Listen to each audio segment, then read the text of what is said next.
నమస్కారం అందరికీ. Gastric ulcers అంటే ఏంటి? ఇవి హోమియోపతి త్రూ క్యూర్ అవుతాయా? అనే దాని గురించి ఈరోజు మాట్లాడుకుందాము. గ్యాస్ట్రిక్ అల్సర్స్ అనంటే మన జీర్ణాశయ గొట్టంలో ఉన్నటువంటి మ్యూకస్ లేయర్ అనేది కంప్లీట్‌గా ఎరోజ్ అయిపోయి జీర్ణాశయ గొట్టానికి పుండ్లు పడడాన్ని గ్యాస్ట్రిక్ అల్సర్స్ అంటాము. సో, ఇవి రావడానికి గల ముఖ్య కారణాలు హెలికోబాక్టర్ పైలోరై అనే ఒక బ్యాక్టీరియా వల్ల ఇది రావచ్చు. అలాగే నొప్పులు బిళ్ళలు ఎక్కువ వాడడం వల్ల కూడా ఈ గ్యాస్ట్రిక్ అల్సర్స్ అనేవి ఫామ్ అవుతాయి. అలాగే ఎక్కువ స్ట్రెస్ తీసుకోవడం వల్ల కూడా ఈ గ్యాస్ట్రిక్ అల్సర్స్ అనేవి ఫామ్ అవుతాయి. సో, దీని లక్షణాలు ఎలా ఉంటాయి అంటే కడుపులో నొప్పి, విపరీతమైన కడుపు మంట, అలాగే వికారం, ఏమి తినకపోయినా కూడా వికారంగా అనిపించడం, కడుపులో నొప్పి విపరీతంగా వేయడం, బాత్రూమ్‌కెళ్ళినప్పుడు బాత్రూమ్ నల్లగా రావడం, ఇవన్నీ కూడా అల్సర్స్ యొక్క లక్షణాలన్నమాట. సో, ఇది మందుల ద్వారా దాదాపు క్యూర్ అయిపోతుంది.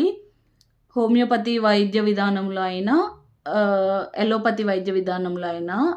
కాకపోతే ఇది సివియర్ స్టేజ్‌కెళ్ళినప్పుడు, అంటే మొత్తం ఆ గోడ, జీర్ణాశయ గొట్టంలో కడుపు భాగం గోడంతా పగిలిపోయి చిన్న చిన్న బొక్కలు పడి ఈ ఉన్న స్టేజ్‌లో మాత్రం ఖచ్చితంగా సర్జికల్ ప్రొసీజర్ నీడ్ అవుతుంది. కానీ 90-95% వరకు మందుల ద్వారానే మనం దీన్ని తగ్గించుకోవచ్చు.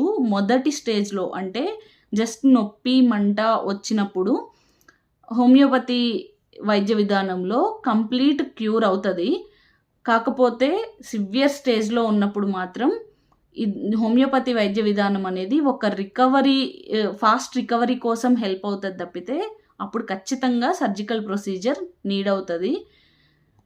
ఎండోస్కోపీ ద్వారా బ్లీడింగ్ కరెక్ట్ చేయొచ్చు సర్జికల్ ప్రొసీజర్స్‌లో నాకు తెలిసినంత వరకు 90-95%. కాకపోతే కొన్ని సార్లు మాత్రం చాలా రేర్ కేసెస్‌లో మాత్రమే, ఎమర్జెన్సీ కేసెస్‌లో మాత్రమే సర్జికల్ ప్రొసీజర్ అనేది నీడ్ అవుతుంది బ్లీడింగ్ ఆపేయడానికి.